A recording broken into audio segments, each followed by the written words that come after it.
Muito bem, pessoal. Vamos continuar então nossa aula. Eu usei uns precalços, mas já está tudo resolvido. Quarta-feira, aula normal, ok? Hoje nós vamos agora estudar aqui as três últimas aulas que nós tivemos, nós já fizemos a uma, dois, três, quatro, cinco, seis, agora vai ser sete, oito, nove. Eclesiologia interpretativa, que visa a exegese, a hermenêutica, a homilética e a ética. A ética aí não é aquela ética da universidade, aquela ética filosófica, não. É a ética de comportamento, de se, se mover com as pessoas, tratamento, essas coisas assim, nessa ordem aí, tá? De comportamento. Pegue sua apostila aí, aula 7, tá certo? De eclesiologia interpretativa. Nós vamos já descer aqui para a nossa primeira parte da aula, que é a retórica, uma ferramenta de homilética, né? Sendo retórica considerada a arte de falar bem, deriva-se da língua grega como retórica, seria rhetoric. Outro sim, retórica se diz respeito à comunicação com estilo, expressão, classe, elegância, que traz a ideia de falar bem. Então, quando você fala em retórica, pense em falar bem. Aquela pessoa fala bem, ela tem retórica. A oratória é o modo de falar bem também, mas a retórica ela envolve mais coisas. Não só falar bem, o tipo de olhar, a expressão do corpo, entendeu? Os dois braços da retórica, a oratória e a dialética. Na retórica, há dois braços, acabei de falar um aqui, né, que foi a oratória, né? São a oratória e a dialética. Oratória e Gente, anota isso, porque você vai falar, vai ter uma aula que vai ser a prova, que seria um painel, né? Então você pode trazer isso para mim aí. Retórica e dialética. Depois desta interrelação, que veremos a seguir neste material, a retórica remete-se para um conjunto de regras e normas para garantir que o comunicador cumprirá com alto padrão sua tarefa de expressar ideias, e, nesse caso, sendo o condutor da melhor homilia, com capacidade de mudar a linha de pensamento de milhares de pessoas ao mesmo tempo, no mesmo discurso, no mesmo horário, com persuasão. Então, exatamente, você precisa entender essas três coisas aí. Ó. Quando eu falo três coisas, gente, porque tem a base principal, né? Eu tenho a retórica em si, a retórica. Dela sai a oratória e sai a dialética. A oratória é a forma de você se comunicar bem. A retórica também, quer dizer, as duas fazem parte, né? A dialética, a retórica, a oratória faz parte da retórica. A retórica é um retoque, um retoque. Aí a palavra, quando você prega, fala, vai ser oratória. E a dialética é a forma de você interagir com o povo.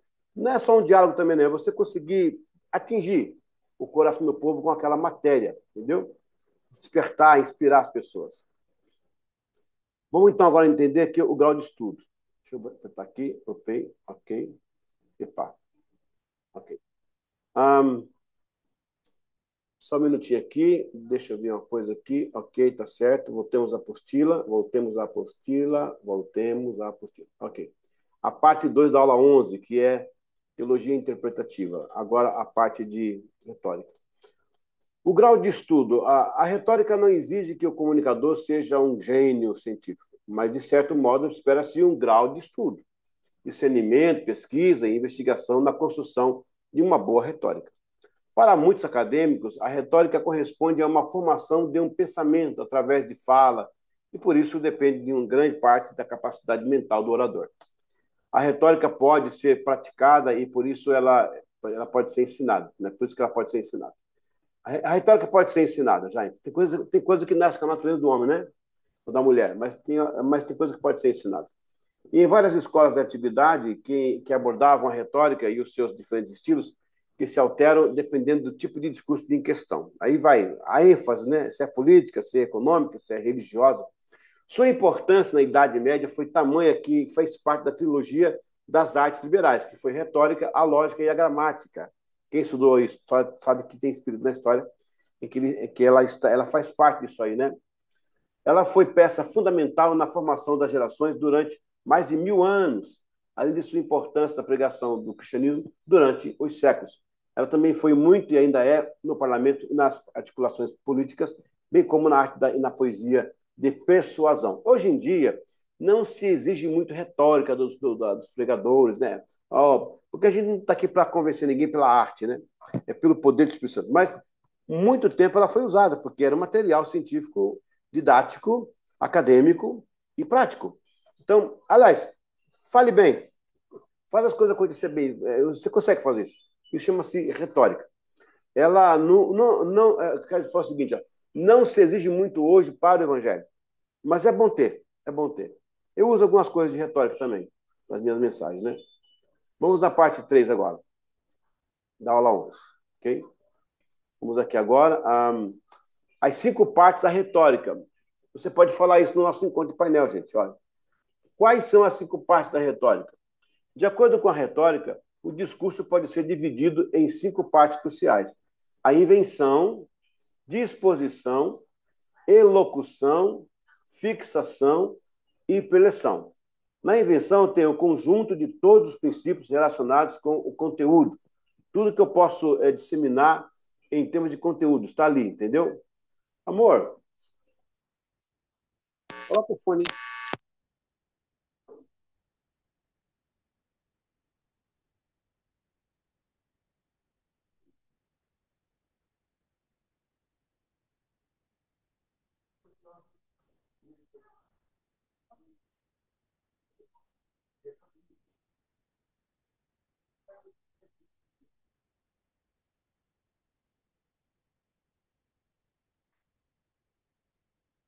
Vamos lá.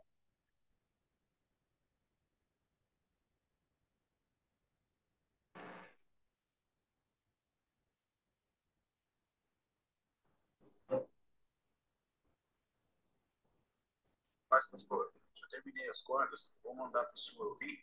Eu vou deixar as cordas um pouquinho mais altas só para o senhor.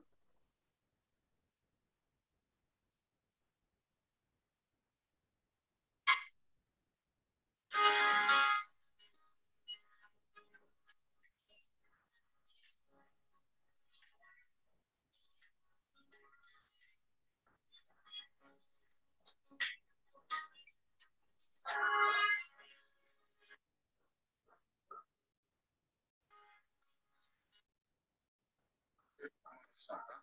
Aí, em seguida, eu já mando o projeto dessas cordas. Ok?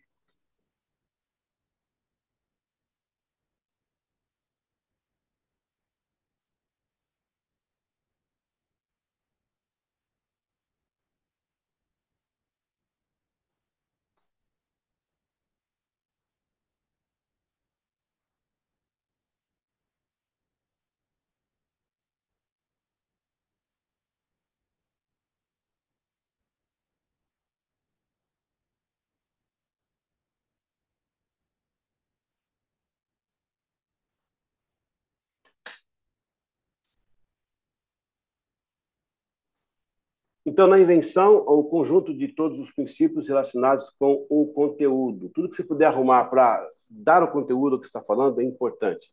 A disposição, que corresponde à estruturação das formas de conteúdo. Como você vai disponibilizar esse conteúdo? De que forma? Veja aqui o meu trabalho com vocês. Ó. São 12 apostilas subdivididas em 4 encontros. Cada encontro, 3 aulas, tá vendo aí? Isso essa forma. A retórica faz isso também. Ela não só se ocupa com a arte de falar, mas também como fazer, né? A elocução, a expressão do conteúdo de acordo com o estilo apropriado. Você vai atrelar a sua fala ao tipo de conteúdo. Você não vai dar uma notícia, né, de um enterro sorrindo. Você não vai dar uma palavra triste para o nascimento de uma criança que fica com vida, né? Não, que nasceu normal. E aí você tem que acoplar, né, o que você está falando com a sua entonação de voz, sua expressão. E a fixação consiste na memorização do discurso em questão. Tudo que você puder chegar dominando a matéria, a expressão é essa, dominar a matéria. Se você consegue dominar a matéria, você tem aí uma grande chance de convencer melhor o seu auditório. Opa, que subiu aqui. Peraí, que subiu aqui. Vou voltar aqui, peraí. Ok. E a preleção, o ato de proferir o discurso. Tá vendo? Você investigou, fez exposição, criou um sistema apropriado para falar sobre aquilo, e agora você memorizou muita coisa, chega na frente você vai dar um show de bola. Quer dizer, no bom sentido, né? Deus te ajude você a fazer o melhor. Uma pergunta retórica é uma pergunta que nem sempre exige uma resposta. Muitas vezes a pessoa que faz a pergunta retórica pretende simplesmente enfatizar alguma ideia de ponto de vista. Por exemplo, você acha que eu nasci ontem? Essa expressão, né? Você sabe quem sou eu? É uma retórica. O cara está intimando você de uma forma. Não precisa responder. Ah, eu sei, não, eu não sei, né? Nesse caso, a pessoa que ouve a pergunta já sabe a resposta. No entanto, a pergunta é feita apenas para causar impacto. No exemplo anterior, a pessoa que pergunta pretende informar ao ouvinte que ela não é burra ou ingênua e que não pode ser enganada facilmente, né? Os cariocas falam assim, me engana que eu gosto, né? Me engana que eu gosto. Viu que interessante esse negócio de retórica, pessoal? Então, a retórica ela é um conjunto, né? Ela reúne a oratória, reúne a dialética, que é a preparação. A homilética ela vai ser um pouquinho mais abrangente, vai resumir até a questão de roupa, estilo, e aí vai. Parte 4 da aula 11. A diferença entre retórica e oratória é importante para entender como cada termo relaciona com a comunicação e o discurso. Gente, no começo as pessoas faziam confusão com oratória e com retórica. A retórica é uma coisa que a retórica. Não é. A retórica é o conjunto, você está aprendendo, está em aula. Retórica é o conjunto. Oratória faz parte do suplemento desse conjunto aí. A retórica é a arte de utilizar a linguagem de forma eficaz para persuadir, influenciar, impactar uma audiência. A retórica se concentra nas técnicas de estratégias usadas para convencer ou emocionar os ouvintes, seja na fala ou na escrita. Ela envolve o uso de figuras de linguagem, estrutura do discurso, apelo emocional, lógica e ética para alcançar o seu objetivo. Então, ela é muito mais abrangente que só a retórica. Para a pessoa ter só retórica, precisava ter só boca, não precisa mais nada. Oratória, desculpa. Para a pessoa ter, só quer oratória, não precisa só de boca, então. Só pega só a boca para falar. Oratória, eu dependo de mais coisa. Retórica. Deixa eu reformular. A pessoa que só quer, eu só quero oratória, então só precisa da boca mexendo. A pessoa que, eu quero ter uma retórica, então ela tem todo o conjunto à sua volta. A oratória é a arte de falar em público de forma clara, eloquente e eficaz.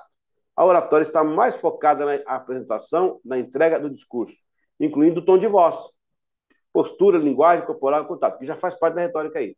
Embora a oratória também envolva a persuasão, seu foco principal está na comunicação verbal e na habilidade de cativar e manter a atenção do público. Resumo: a retórica é a ciência e a técnica de como construir um discurso persuasivo, enquanto a oratória é a prática de apresentar esse discurso ou de maneira mais eficaz, ok? Então vamos lá. O que a gente aprendeu aqui nessa aula aqui agora? Que a retórica e a oratória fazem parte do mesmo grupo, como o diálogo também. A retórica é mais abrangente. A oratória faz parte da retórica. O diálogo também faz parte da retórica. Agora, esclarecendo aqui os termos. A retórica, ela trabalha a elegância, a forma de você não só falar, mas apresentar, investigar um tema, elaborar uma disposição de conteúdo. Lá na frente você pode falar assim, e quando açoitaram aquele mártir da igreja, tá vendo? Não é hipocrisia, que você está sentindo naquele momento. Ou então você fala algo sorrindo. É a forma de você falar, está na retórica. Por exemplo, Maria, me traz a toalha. Ó, Maria, me traz a toalha. Segundo, Maria, Maria, me traz a toalha aí. Terceiro, Maria, me traz a toalha. Bom, a conclusão é sua. Tá pegando aí? Ok, vamos para a próxima aula. Vamos aqui, a disciplina 11, né? E a aula 8. Vamos lá. Espero que você esteja anotando essas coisas. Inclusive, quando você assiste, você pode pausar, né, gente? Pausar. Já começou a entrar aqui a homilética, tá, pessoal? A homilética já é outra coisa. Já estamos exegese, exegese, hermenêutica. Vamos chegar agora na homilética e depois a ética. Oratória é uma ferramenta homilética. A oratória é uma subretórica. Cabe a ela a parte de falar bem em público. A retórica reúne mais elementos, tá vendo? É um pouquinho mais abrangente. Sendo a oratória um desses elementos, e nesse caso específico, em falar em público. A eloquência, a postura de voz, o volume da voz, tudo isso faz parte do conjunto que se observa na oratória. Oratória não é um sinônimo de grito, e sim de voz firme, forte, transmitindo convicção no discurso, com equilíbrio significativo, a fim de ser bem recebida pelo público, mesmo sendo um volume mais expressivo que outras vozes. A oratória tem grande respeito pela comunidade da comunicação, como sendo uma verdadeira ciência. A oratória reúne 5 pilares. Ela faz parte. A oratória fica aí entre a retórica e a homilia. A retórica, gente, está preocupada com o estilo de voz, a forma de pensar, a forma de falar. A homilética já é mais o corpo, tudo isso mais o corpo, a vestimenta, a cor da roupa, a gesticulação. Olha que interessante. O campo vai abrindo aos poucos para você entender como é interessante isso aí. A oratória reúne 5 pilares. Vertente objetiva, características específicas, técnicas de expressão corporal, olhar, apontar, gesticulação, regras de alcance, personalidade implícita, carisma e veemência. A vertente objetiva, você vai ter que colocar lá na frente um alvo e você vai criar algumas vertentes para chegar até lá, para calçar a sua ideia, para que você seja amplamente entendido. Aí você tem aí dentro as características específicas. O que você vai fazer para dar ênfase àquele tema e corroborar com a maior persuasão possível para elucidar um diálogo mais amplo. As técnicas de expressão corporal, como olhar, apontar, gesticulação. Você percebeu que o presidente americano, ele aponta, quando ele chega assim, isso é coisa deles lá, cara, interessante. Quando chega na multidão, ele vai e tal. Ele pode até fazer dar uma wave assim, mas a maioria aponta. Você. Ele fazendo assim. Esse gesto aqui, ó, foi implementado, porque antigamente era assim, né? Tinha o Ave César, tinha o Heil Hitler, tem a ovação assim para né, a gesticulação para a multidão, tipo assim. Isso é muito informal. Os americanos entenderam que podia fazer algo mais próximo com a multidão. Ele aponta para o cara assim, você também. Olha aí, essa calça muito boa. Ó, camisa. Às vezes ninguém nem entende o que ele fala, mas pode ele apontar para a pessoa, o que passa a ideia? Ele conhece todo mundo, cara. O cara tem um conhecimento. Você não vai estar apontando para o povo da igreja, não é isso que eu estou falando. É a forma de você fazer que é mais persuasiva, ela é mais convidativa. Aí você tem as regras de alcance, isso vai definir o seu trabalho, como que você vai alcançar, de que forma, pelo tipo de som, você vai usar libras, como vai ser o alcance? E a personalidade, aí vem uma coisa que ninguém pode ensinar, que é a personalidade. Tem uns que é mais enfático, outros menos, tem uns que ensinam melhor, outros ensinam mais com dificuldade, tem uns que têm poder de decorar coisa maravilhosa, outros não têm, e aí vai, depende de cada um. A oratória possui 4 tarefas. De acordo com o educador, o filósofo escocês George Campbell, a oratória, incluindo a retórica, realiza 4 tarefas principais. Despertar a imaginação. Enquanto você fala, o povo está imaginando. Promover a compreensão, o pessoal fala, olha, então era assim, eu não sabia. Rapaz, eu não tinha essa ideia que ele está dando aí. Causar paixão, uma vez que você imaginou, sabe que você se apaixona por aquilo, e gerar determinação. O pessoal fala, vamos fazer. Presta atenção que muitos pastores, líderes, erram aqui. Eles não conseguem despertar a imaginação, eles não promovem uma compreensão, eles não causam paixão e muito menos geram impacto, determinação. Então, quando você consegue fazer um discurso em que você despertou no povo a imaginação, promoveu a compreensão daquele povo, causou paixão, ou seja, empatia, você vai gerar determinação. Por que muitas vezes a igreja não acompanha o nosso discurso? Porque muitas vezes os pastores estão ensinando, líderes estão apontando, mas ninguém acompanha o discurso. Primeiro, você não criou algo imaginário. Quando você fala dos líderes morrendo em Roma, ali na Romana, o leão levantou, irmão, aquele leão, aquela pata, e pá, a pessoa... Quem não se emociona? Eu até fiz a música disso aí. Uma vez que você imaginou, o cara está imaginando, assim, olha, está imaginando. Aí ele vai compreender melhor, peraí, deram a vida por Cristo, rapaz. Se eles fazem isso, aí vem aquela pergunta, o sacrifício deles foi a morte. Qual que é o seu sacrifício? Olha aí, olha aí, olha aí. O sacrifício deles foi a morte. Qual que é o teu? Ah, o teu sacrifício é porque não tem ar-condicionado? Ah, porque não tem lugar para o seu carro, belezinha? Seu carro é do ano, não quer ser, né? Ah, porque não tem a Wi-Fi por causa do seu celular? Desculpa a expressão. As favas. A pessoa imagina que ela quer se apaixonar por Jesus. Fala, eu sou. E aí vem a determinação, eu vou me entregar, eu vou fazer, não estou nem aí se tem ar-condicionado, se não tem ensinamento. A igreja é bênção, eu vou trabalhar. Tá vendo aí? A dica está aí, ó, dica de ouro. A dica de ouro. O pessoal cobra 5 mil para ensinar essas coisas aí, nesses coach aí. Inclusive, aí em Balneário tem bastante que vem nesses auditórios aí da aula de coach, cobra 5 mil. Olha só. E aí vem a parte 3, que é a técnica da oratória. O bom da oratória é aquela que pode ser aprendida, melhorada e desenvolvida em pessoas que têm inclinação para a mesma. O curso de oratória é tão importante que é procurado por muita frequência por pessoas que possuem problema de fala, os que são tímidos, para falar em público, os que desejam melhorar a sua comunicação, adquirir uma capacidade de persuasão ou simplesmente melhorar no âmbito profissional. Historicamente falando, na literatura, por exemplo, foi Romero quem surgiu com as primeiras técnicas de oratória, porque enfatizou a eloquência, né? O Homero que enfatizou a eloquência.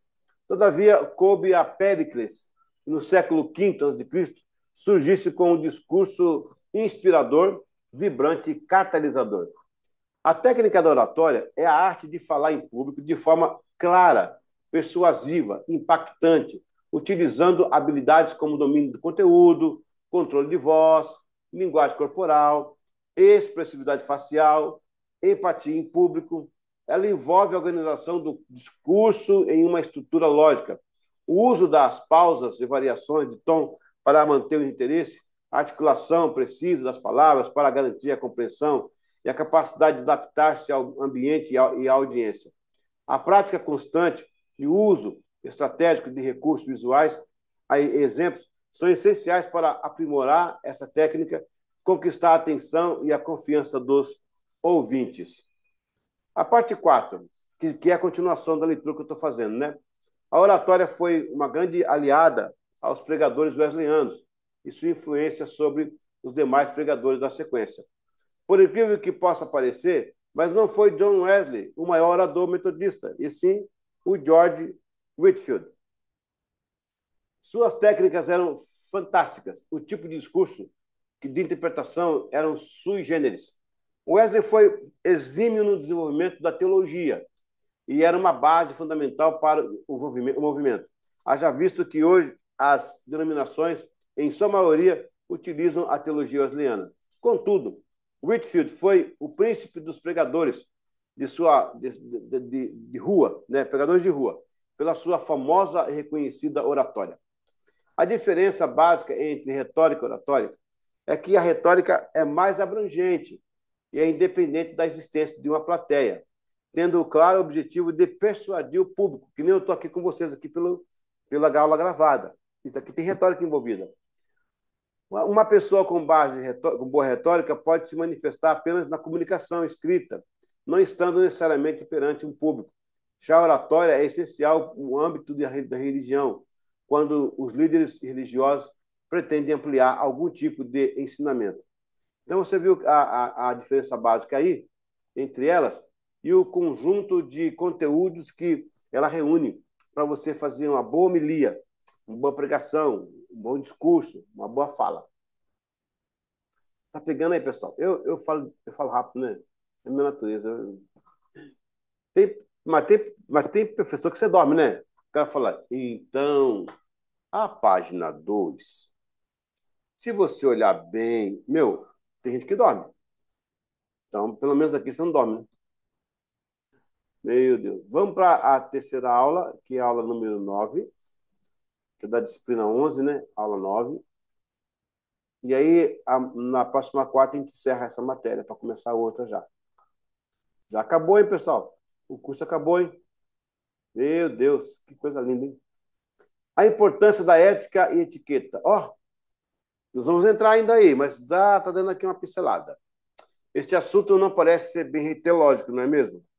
Mas desde que um teólogo vai lidar consigo mesmo e com pessoas diante de um desafio pessoal, familiar e público, se faz necessário este pilar. É muito desconcertante ver um líder sem educação, inadequado em algumas posições, chocando até mesmo envergonhando seus liderados da comunidade. É claro que muitos alunos, ao lerem isto, vão dizer: mas eu sou uma pessoa educada, para mim é desnecessário esse tópico. Sim, mas como nunca se sabe, é bom ventilar o assunto para revisar alguns pontos. Para aqueles que não possuem conhecimentos adquiridos nesta área, é uma oportunidade de aprender e para os que já conhecem, é uma atualização. Tá bom, pessoal? Parte 2. A ética. A ética é um conjunto de valores, princípios que orientam a conduta humana e servem de base para julgar o certo e o errado. É uma reflexão sobre o que é moralmente correto e incorreto e sobre como devemos agir em diferentes situações. Aprenda comigo uma coisa muito importante. Qual a diferença entre moral e ética? A diferença entre moral e ética é que a moral é algo que você desenvolve pessoalmente. Quando ninguém está vendo você, só Deus, moralmente, o que você faz? Ou imoral, não é? A ética é quando você faz coisas na frente das pessoas. Então, existe um código de ética, onde você pretende não chocar aquela comunidade. Quando eu fui pregar na África eles usam um vestido lá diferente. Eu coloquei um vestido diferente, tem de homem e de mulher, no caso, né? Eu coloquei uma roupa típica africana. Isso é ética. Eu não quis chocar aquele povo. A moral é quando você está sozinho. Aí é o caráter também. Ok? A ética é fundamental. Ela nos permite agir de maneira responsável e justa e nos orienta como devemos nos comportar em diferentes situações. Além disso, a ética é importante porque nos ajuda a estabelecer relacionamentos saudáveis e respeitosos com os outros. Pessoal, anota aí, anota aí. A ética é uma porta que não deve ter tranca. A ética é uma porta que não deve ter tranca, porque se trancou, você perdeu a ética, né? Você pode entrar e sair na mesma porta, ser bem-vindo quando volta, da mesma forma quando você veio pela primeira vez. Isso é ética. Ela nos orienta sobre como devemos tratar os outros, com respeito, consideração. Também é educação, né, gente? E nos incentiva a agir de maneira responsável em relação aos outros e ao mundo ao nosso redor. A ética também é importante porque nos ajuda a construir uma sociedade justa e equilibrada. Ao agirmos de acordo com os valores éticos, contribuímos para a criação de uma sociedade mais justa, mais inclusiva, onde todos são tratados com igualdade e respeito. Em resumo, a ética individualmente é indispensável porque nos ajuda a compreender o que é certo e errado, estabelecer relacionamentos saudáveis e a construir uma sociedade justa e equilibrada. Deixa eu falar uma coisa para vocês aqui. Uma vez, fui pegar um avião e o piloto, quando começou a falar, o modo dele falar dava a entender que ele era uma pessoa bem afeminada. E aí tinha uma pessoa do lado assim, o avião vai ser dirigido por um gay, uma discriminação. Aí eu falei assim, meu querido, nós precisamos ali de um piloto. Se ele é gay, se não é gay, se ele é branco, se ele é baixo, se ele é preto, se ele é alto, se ele é baixo, se ele é branco, se ele é preto, isso para nós não interessa. A gente precisa de um bom piloto para a gente chegar ao nosso destino. Uma vez o T.D. Jakes, que é um pregador americano, também foi contratar um piloto para o avião dele, né? E o cara falou assim, pastor T.D. Jakes, eu sou cheio de Deus, eu sou crente, eu tenho os 9 dons espirituais, eu prego, Deus fala, eu prego, Deus faz. Aí o T.D. Jakes falou assim, bom, ok, muito bem, mas lá em cima eu preciso de um piloto. Eu não preciso de um crentão lá em cima falando de cristão, eu preciso de um cara que saiba dirigir, porque senão eu vou subir, não vou descer, né? É como se você chegasse no hospital e falasse que você é corintiano, aí fala, o nosso professor, o nosso médico aqui, o cirurgião que vai abrir você, ele é São Paulino. Menos mal, né? Se for um palmeirense é perigoso, né? O Corinthians e o Palmeiras é assim. A questão não é se o cara é palmeirense, corintiano, você precisa de um doutor.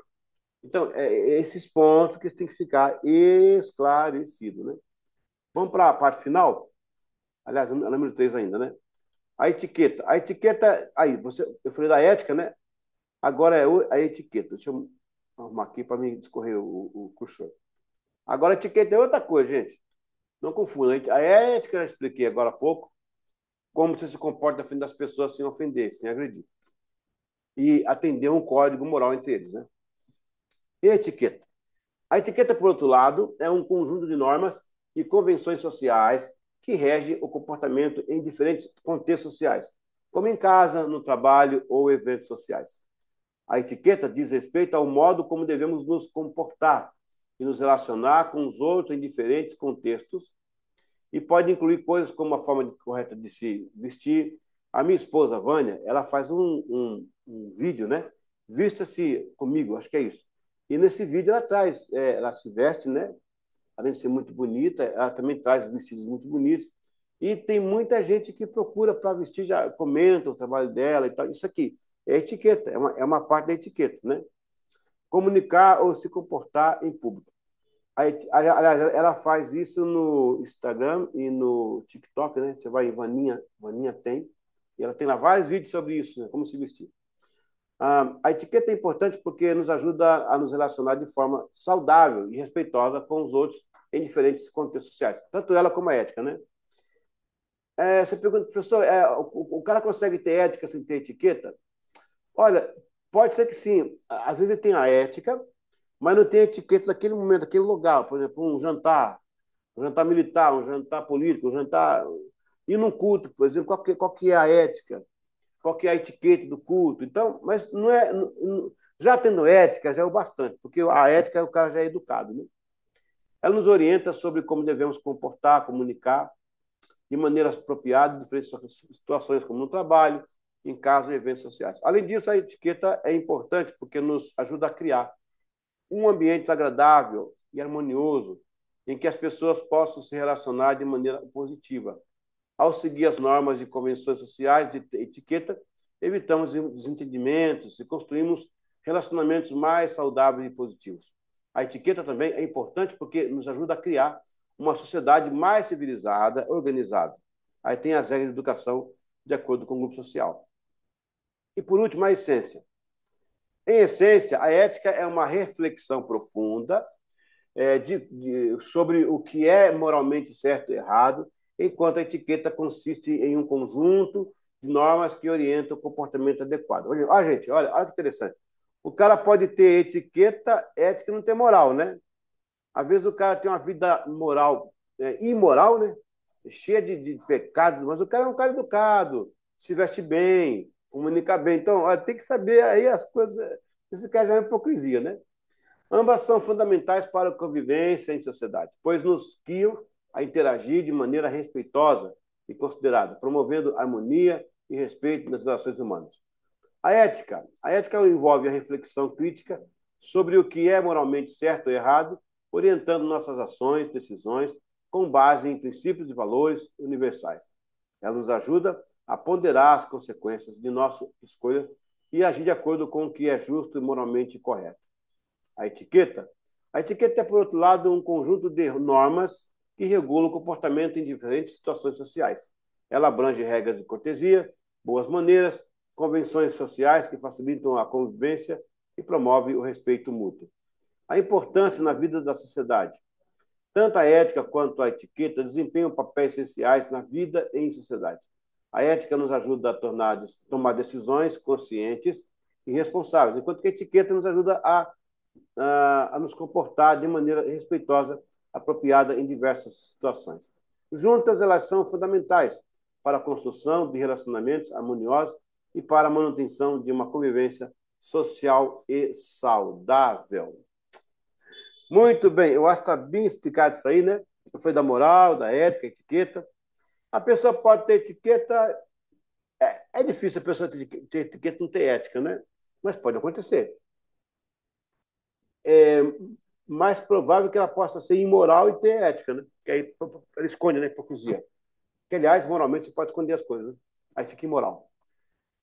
Gente, a gente encerra por aqui essas 3 aulas. A gente volta agora na próxima quarta-feira com as últimas aulas dessa matéria. Vamos começar a missiologia para terminar o nosso curso. Deus abençoe e até lá. Amém.